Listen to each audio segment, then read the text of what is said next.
हम बात करने वाले हैं कॉजेज ऑफ कैंसर। कैंसर के कारण कौन कौन से हैं उनके बारे में बात करेंगे। The exact causes of cancer remaining unknown till today.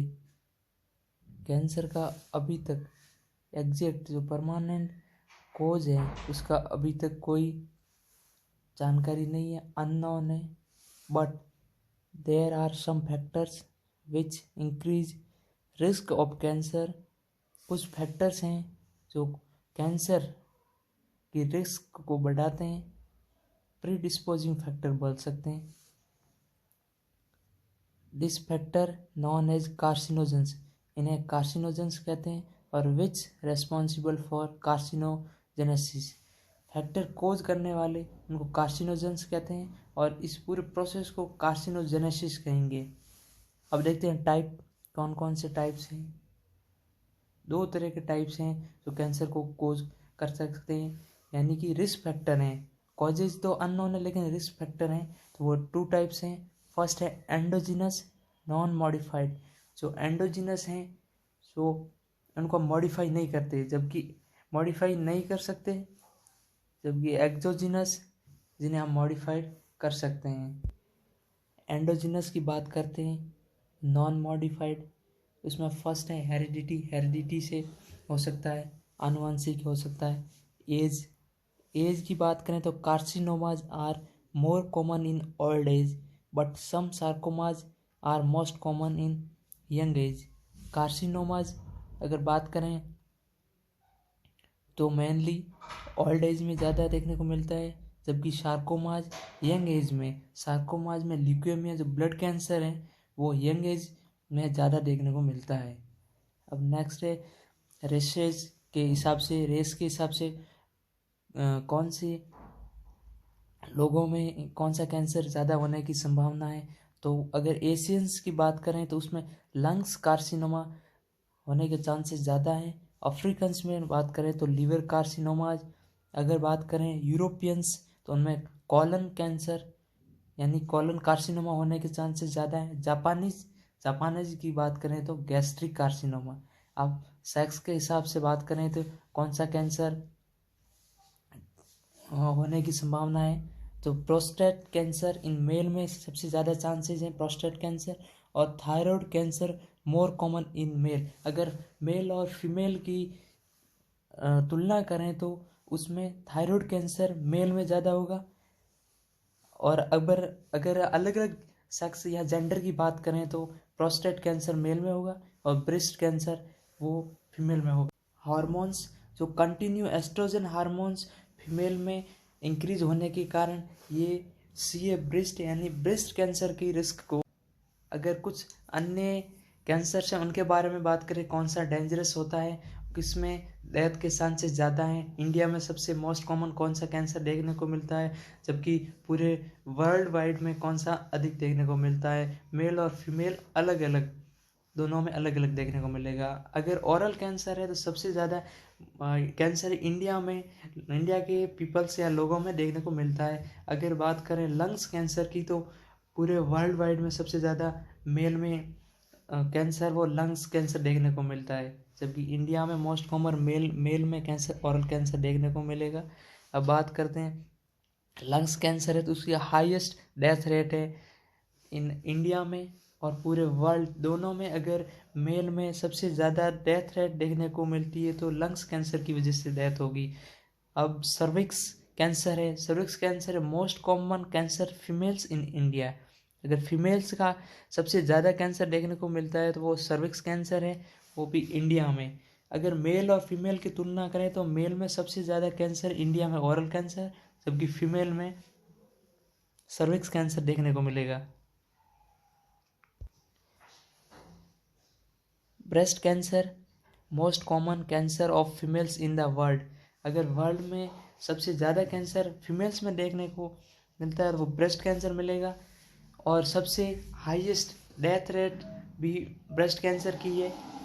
Breast cancer की वजह से फीमेल्स में इंडिया और वर्ल्ड वाइड दोनों में सबसे ज़्यादा डेथ रेट फीमेल में ब्रेस्ट कैंसर की। अब इन दोनों में अगर तुलना करें तो मेल में सबसे ज़्यादा कैंसर्स इंडिया में होने वाला ओरल कैंसर है, जबकि फीमेल में सबसे ज़्यादा इंडिया में होने वाला कैंसर सर्विक्स कैंसर है। अब बात करें पूरे वर्ल्ड वाइड और इंडिया दोनों में बात करें तो डेथ रेट किस में सबसे ज़्यादा है? मेल में लंग्स कैंसर की वजह से डेथ रेट ज़्यादा है और फीमेल में ब्रेस्ट कैंसर की वजह से डेथ रेट ज़्यादा है। अब नेक्स्ट बात करते हैं एक्सोजेनस। हमने अभी बात की वो सब एंडोजिनस हैं जिसे हम मॉडिफाइड नहीं कर सकते, नॉन मॉडिफाइड है। अब नेक्स्ट बात करने वाले एक्सोजिनस कार्सिनोजेंस। कौन से रिस्क फैक्टर हैं जो एक्सोजिनस हैं जिसे हम मॉडिफाइड भी कर सकते हैं।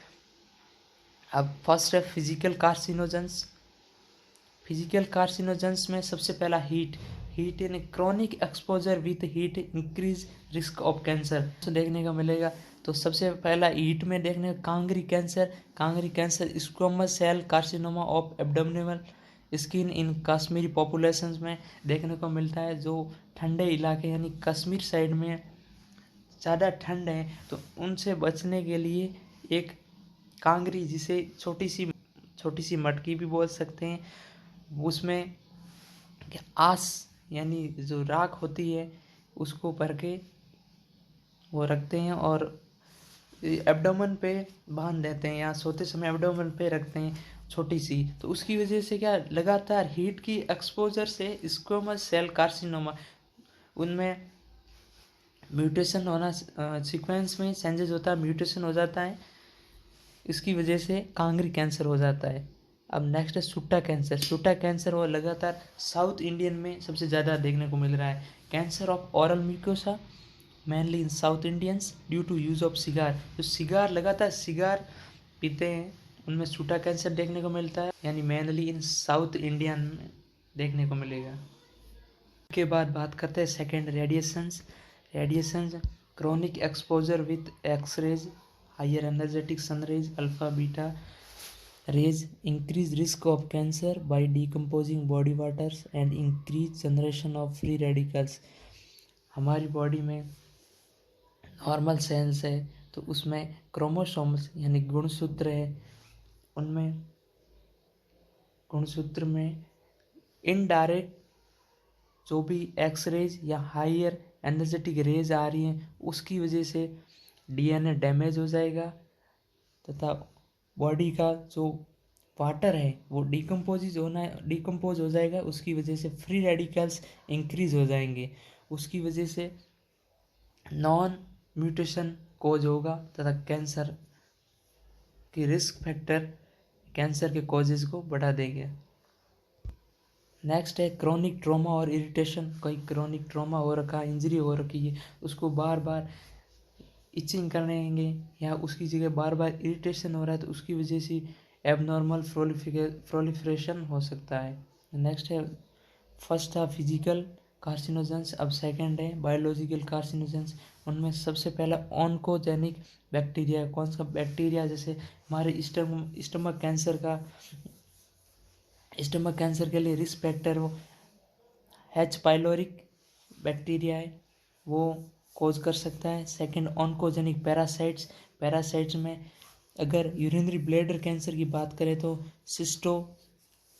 सिस्टोसोमा मानसोनी पैरासाइट से वो यूरिनरी ब्लैडर कैंसर कोज कर सकता है। ऑन्कोजेनिक फंगस की बात करें तो एस्परजिलस फ्लेवस, जो हमारे घर पे स्टोर बिट गेहूँ या मूंगफली, ग्राउंडनट्स और सीरियल्स हैं सब उसमें पाया जाता है। लॉन्ग टाइम लंबे समय तक पड़े रहे उनमें, खासकर मंडी में ज़्यादा होता है क्योंकि वहाँ पर लॉन्ग टाइम से सब स्टोर रहता है और एक ही जगह पे रहता है, बिना कोई सनलाइट या सनरेज कोई वहाँ पे नहीं होगी, उसकी वजह से वहाँ पे एस्परजिलस फ्लेवस डेवलप होगा और वो एस्परजिलस फ्लेवस फंगस है वो एफ्लाटॉक्सिन बी करेगा, उसकी वजह से हिपेटोकार्सिनोजेनिक जो हमारे लीवर कार्सिनोजेंस डेवलप करेगा।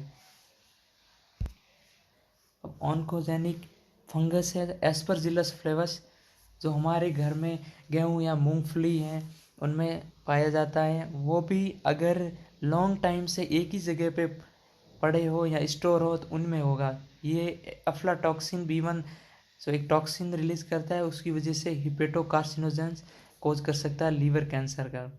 ये एस्परजिलस फ्लेवस हमारे जनरली जो ज़्यादा स्टोरेज है, मान लो वो खाद्य मंडी है, ये मेनली जहाँ पे लॉन्ग टाइम स्टोरेज गेहूँ है, मूंगफली है, उनमें ज़्यादा डेवलप होता है ये फंगस। तो एस्परजिलस फ्लेवस ये फिर बाद में धीरे धीरे बिना सनरेज या बिना सनलाइट के कांटेक्ट में आने की वजह से इसमें ये एस्परजिलस फ्लेवस डेवलप होता है। उसकी वजह से ये टॉक्सिन रिलीज करेगा, और जैसे ही हम ये सब कुछ अगर खाते हैं तो उसकी वजह से लीवर कैंसर होने के सबसे ज़्यादा चांसेस हैं। इसलिए हमें कोई भी हम जो भी चीज़ें खाते हैं उनको सबसे पहले अच्छी तरह धो के खानी चाहिए।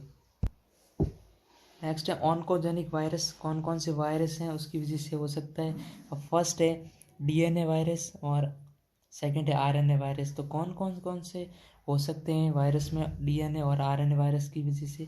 अब डीएनए वायरस में देखें तो हेपेटाइटिस बी वायरस, इसकी वजह से हिपेटो कार्सिनोमा हो सकता है। और ह्यूमन पेपिलोमा वायरस की वजह से सर्विकल कार्सिनोमा हो सकता है। साइटोमेगालो वायरस जिससे कपोसी सार्कोमा यानी सॉफ्ट टिश्यू का सार्कोमा हो सकता है। एड्स के मरीजों में ज़्यादा देखने को मिलेगा। और cancer of skin herpes family जिसमें एब्स्टियन बार वायरस है, उसकी वजह से बुरकेट्स लिम्फोमा देखने को मिलता है। अब नेक्स्ट देखते हैं आरएनए वायरस से। आरएनए वायरस से हेपेटाइटिस सी वायरस है, इसकी वजह से लीवर कार्सिनोमा देखने को मिलेगा। फर्स्ट हमने बात की फिजियोलॉजिकल कार्सिनोजेंस, सेकंड बात की बायोलॉजिकल, थर्ड है केमिकल कार्सिनोजेंस। ये हमारे रिस्क फैक्टर हैं। केमिकल कार्सिनोजेंस जो हमें डेली लिविंग लाइफ में यूज़ कर रहे हैं, ये कहीं ना कहीं हमारी बॉडी में एबनॉर्मल कॉजेज या रिस्क फैक्टर को बढ़ा देते हैं। उसमें सबसे पहला बात करें तो बीटा प्रोपियोलैक्टोन, जो सर्जिकल इंस्ट्रूमेंट में ये केमिकल पाया जाता है, उसकी वजह से हमारी बॉडी में भी सर्जरी के दौरान कोई सेल डिफेक्ट हो सकती है, उसकी वजह से कैंसर कॉज हो सकता है। नेक्स्ट है डाइमिथाइल सल्फेट, जो फ्रीज में केमिकल्स ये पाया जाता है। नेक्स्ट है बेंजीडीन, हेयर कलर, जो हम हेयर कलर डाइज यूज़ करते हैं उसमें बेंजीडीन पाया जाता है, और ये धीरे धीरे हेयर लॉस करा सकता है तथा हमारी जो हेयर सेल्स हैं उनमें एबनॉर्मल म्यूटेशन कर सकता है। नेक्स्ट है nitrogen mustard gas. Nitrogen mustard gas है, ये कैंसर के ट्रीटमेंट यानी केमिकल्स जो भी दवाइयाँ हैं, मेडिसिन है, उसमें होता है। कीमोथेरेपी में नाइट्रोजन मस्टर्ड गैस का यूज़ करते हैं। तो ये भी कीमोथेरेपी की खुद ड्रग्स भी हमारे कैंसर को कोज कर सकती हैं, रिस्क फैक्टर हैं। नाइट्रोसेमाइन ये कॉस्मेटिक आइटम्स हम जितना भी powder, fair lovely, fair handsome जितना भी यूज़ करते हैं उनमें कॉस्मेटिक आइटम्स में नाइट्रोसेमाइन ये केमिकल्स होता है, उसकी वजह से भी एबनॉर्मल म्यूटेशन सेल्स में हो सकता है, और ये भी कार्सिनोजेंस है या रिस्क फैक्टर है। नेक्स्ट है बेंजोपायरिन, जो लंग्स कैंसर, धुएं की वजह से लंग्स कैंसर हो सकता है। बेंजोपायरिन ये हम सिगरेट्स धुआं, ये सिगरेट्स का धुआं है, बीड़ी, ये जो भी धूम्रपान करते हैं उनमें बेंजोपायरिन उनसे धुएं में होता है, उसकी वजह से लंग्स कैंसर हो सकता है।